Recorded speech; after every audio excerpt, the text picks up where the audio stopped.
Voltamos a apresentar o programa Quero Saber, hoje trazendo o Dr. Luciano de Oliveira Silva, juiz da 2ª Vara Criminal e da Infância e Juventude da comarca de Barretos.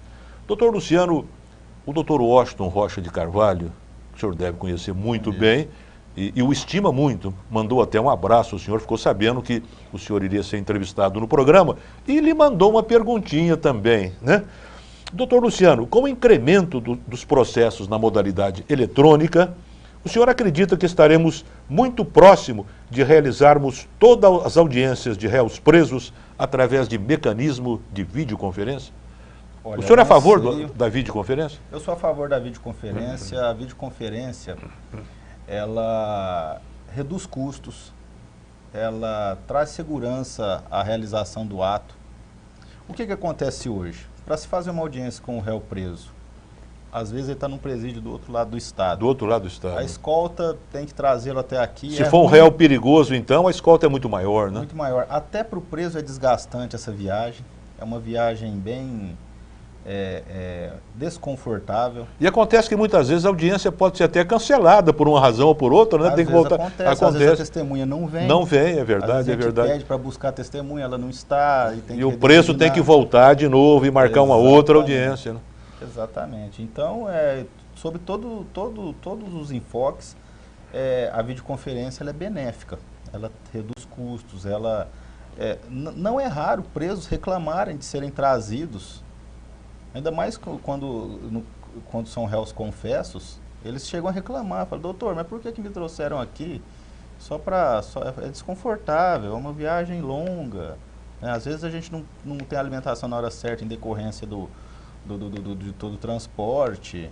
Eles reclamam, às vezes acontece de reclamar. Só que existe também o contraponto, né? O contraponto da videoconferência são os profissionais do direito mais garantistas, que exigem sempre a presença física do réu perante o juiz. Então, são bons argumentos. Isso que eu quero dizer. Eu acho que a gente tem que colocar na balança, né, o custo e o benefício de tudo. O senhor, como juiz, o senhor acha que prejudica ao magistrado, sem a presença física, aquilatar realmente, se ele está dizendo a verdade ou não? O senhor acha que, ou não tem problema nenhum a videoconferência para um julgamento final? Tenho para mim que não há nenhum prejuízo. Nenhum prejuízo, né? Prejuízo.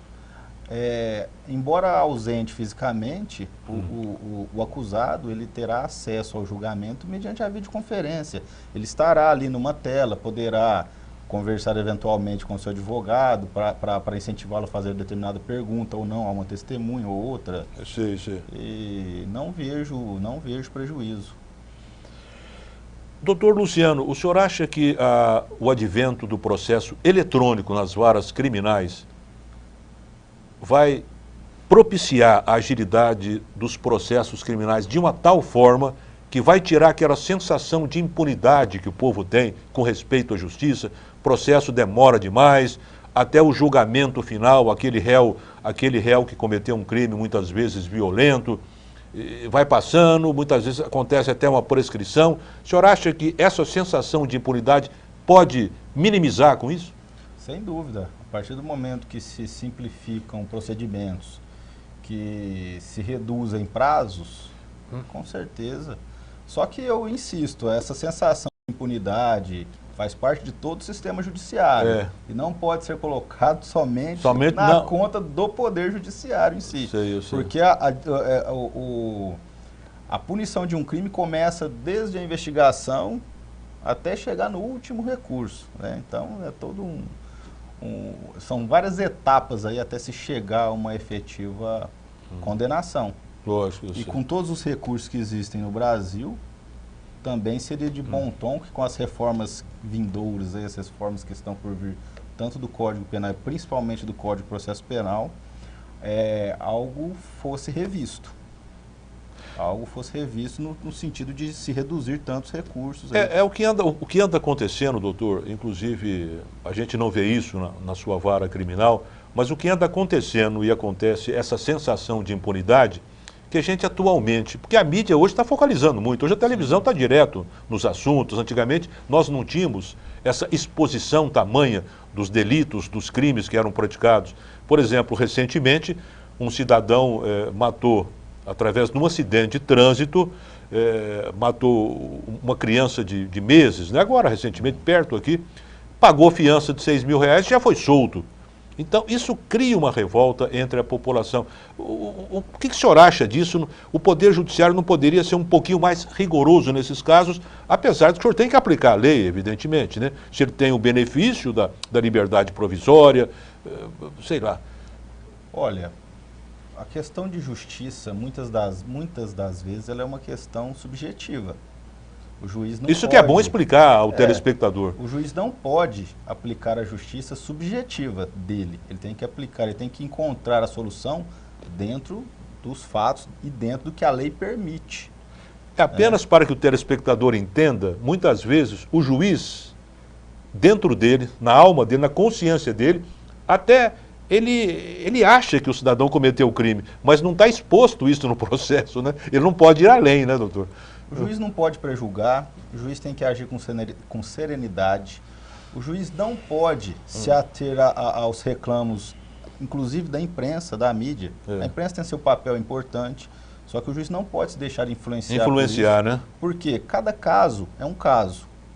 E o que não se deve nos dias de hoje, apesar de haver até uma força para que isso ocorra, é uma generalização.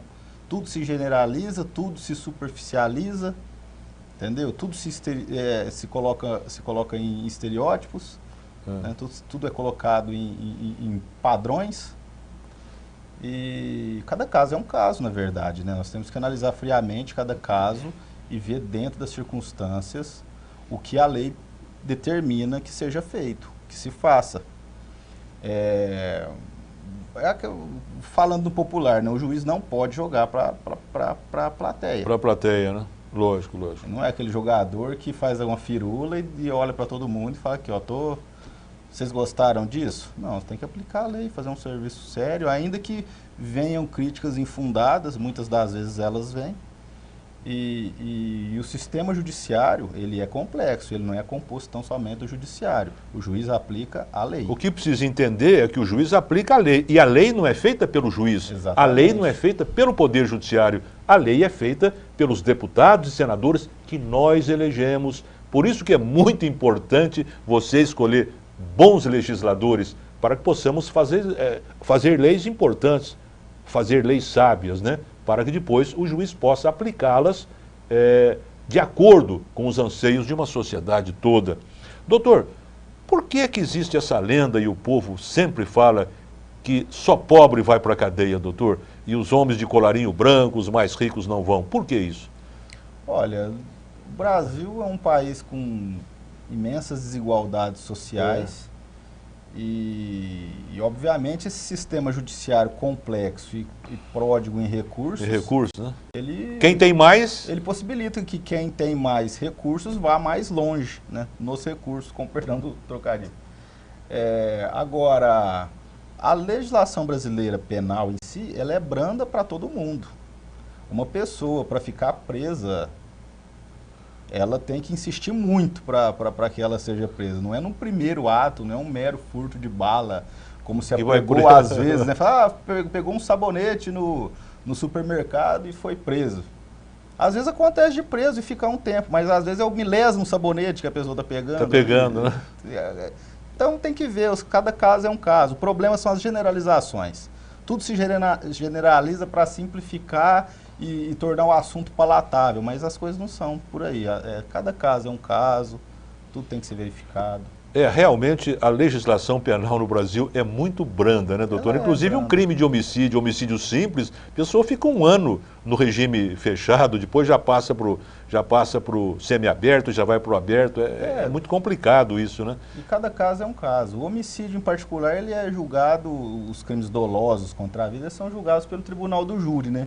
E o júri é um tribunal que pode até absolver sem qualquer fundamentação, né? O senhor sabe muito bem disso. Mas o Tribunal do Júri de Barretos é bem rigoroso, é muito difícil a absolvição. Mas